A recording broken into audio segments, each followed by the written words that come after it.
আজকে দেখো খুব সকাল সকাল উঠেছি আর এই দুদিন ধরে এত পরিমাণে কুয়াশা পড়ছে না, পুরো অন্ধকার। এখন 6:30 বাজে, দেখো কি অবস্থা, ঘন কুয়াশা, মানে সেই তুষার বৃষ্টির মতো পড়েই যাচ্ছে কুয়াশাগুলো, এত অন্ধকার এইখান দিয়ে।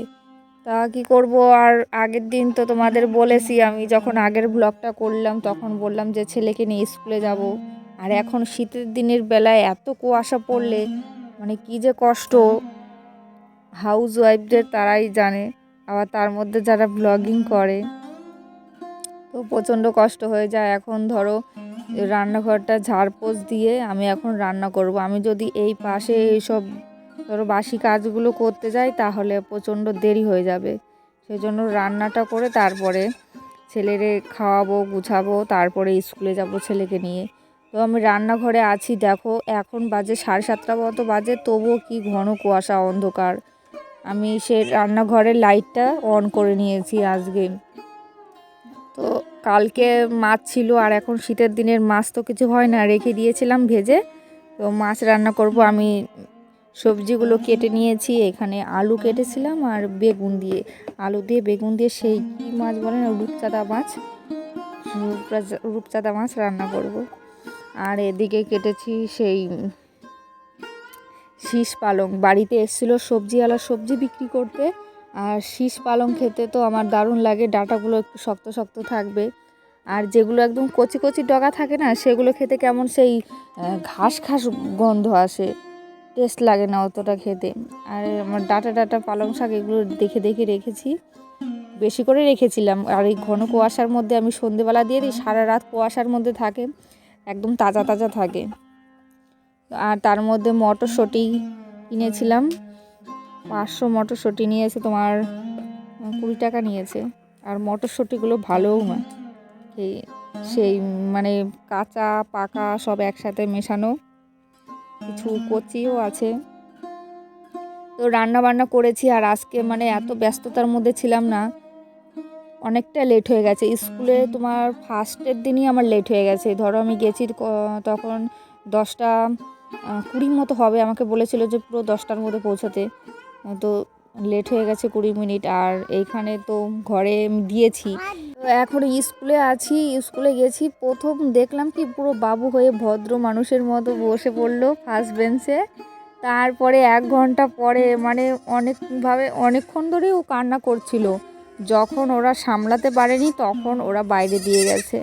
তারপরে আর কিছুতেই থাকছে না বাইরে, ঘরে থাকছে না। আমি কতবার বুঝালাম, তো ওইখানে তো টিফিন খায়নি, ওর জন্য পাস্তা বানিয়ে নিয়ে গেছিলাম, ওইখানে খায়নি, বাইরে বসে একটু খাওয়ালাম, খাইয়ে আবার নিয়ে গেছিলাম, তো কান্না করছে। প্রথম দিনই এত কান্না করছে, পরের দিন না কি কান্না করবে। তো ওইখান থেকে চলে এসেছি, ওকে ছুটি দিয়ে দিয়েছে আগে, মানে 1:40 ছাড়ার কথা, সেখানে 12:55 মতো হবে তখন। এই জীবনে ফার্স্ট টাইম এরকম ভয়ঙ্কর অভিজ্ঞতা হলো, মানে আমার ছেলেকে দিয়ে বুঝতে পারলাম যে প্রথম দিন স্কুলের জীবনযাত্রাটা কেমন হয়। এখন তো স্কুলে যেতে চাইছে না, কান্না করছে। একদিন সময় আসবে যেদিন স্কুলটা ছাড়বে সেদিন কান্না করবে। তো আমরাও বড় হয়ে বুঝেছিলাম। শীতের দিনে আমি স্নান না করে চলে গেছিলাম, তো এখন বাড়িতে এসেছি, 1 হাঁড়ি জল গরম করলাম, 1 হাঁড়ি জল গরম করে ছেলেরা স্নান করিয়েছি, আমি স্নান করেছি। তো স্নান টান করলাম, আর ওই যে আমার শ্বশুরমশাই উঠানে বসে আছে, তো ওইখানে ওই যে তোমাদের বলছিলাম না যে খেজুর গাছের ব্লগটা কে দেখবে, তো ভিডিও এখনও তো রস বের হয়নি, কদিন ধরে চেঁচে রেখেছে। তো মানে যে কাঠিটা দেয় না খেজুর গাছের, যেইখান দিয়ে আর কি রসটা বের হয়, সে কাঠি বানাচ্ছে।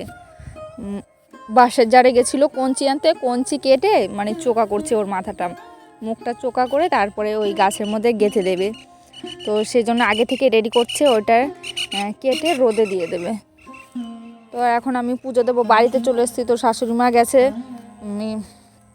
পুকুরে গেছে স্নান করতে, তো স্নান করে আবার আসবে বাড়িতে পুজো দেবে। তো তার আগে তো আমার স্নান হয়ে গেছে, তো স্নান হয়ে গেছে, তাড়াতাড়ি পুজোটা দেওয়া নয় ভালো। তো এসছে, এখানে গেছে ছাগল আনতে আবার।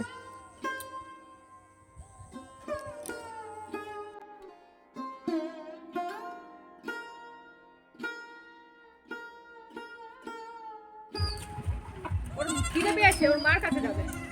ওর মা কোথায় গেছে? ওর মা কোথায় ঘাস খাচ্ছে? ওর মার খিদে পেয়েছে তাই ঘাস খেতে গেছে। না এখানে যায়নি, তুমি জানো না?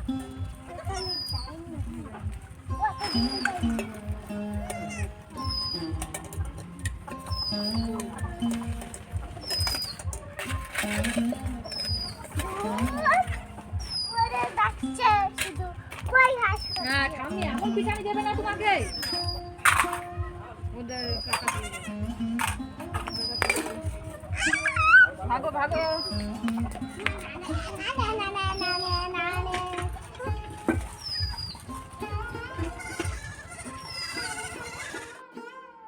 মাঠে থেকে এখন ছাগল এনেছে, 3টে ছাগলের তো একসাথে বাচ্চা হয়েছে, আর বাচ্চাগুলো একই সাইজের হয়েছে। তো মানে কার বাচ্চা যে কার দুধ খাচ্ছে তা বোঝা মুশকিল। তো সব একসাথে ছেঁকে ধরেছে। তো আমি সবসময় বলি যে আগে ছাগল বেঁধে বাচ্চাগুলো আটকে একটা একটা করে বের করে খাওয়াবে, নাহলে কে বেশি পাবে কে কম পাবে তা পেট ভরবে না। আমার ছেলে তো ছাগলের বাচ্চা দেখে বিশাল আনন্দ। ও মানে ছাগলের বাচ্চা না থাকলেও ছাগলের দড়ি দিয়ে টানাটানি করবে, ধরবে আগে থেকে। আর এখন বলো তো কি, ছাগলের বাচ্চা পেয়ে আরও বেশি খুশি হয়েছে। সেই মুরগির খোপে ভেতরে ঢুকিয়ে রাখবে বাচ্চাগুলো, আবার বের করবে, সকালবেলা খুব তাড়াতাড়ি ছেড়ে দেয়, এরকম করে। ওইগুলো নিয়েই থাকে, খেলা করে, খেলার মানুষ পায় না, কি করবে। আর আমি পুজো দেবো বলে ওই থালা বাসনগুলো মেজে রেখেছিলাম, তো সেই টাইমটা ছাগল নিয়ে এসে পাগল হয়ে গেছে। তো সেই জন্য ওইখানে একটু দাঁড়িয়েছিলাম, একটা ছাগল বেঁধে দিয়েছি, হাত পা ধুয়ে তারপরে আসলাম আবার পুজো দিতে।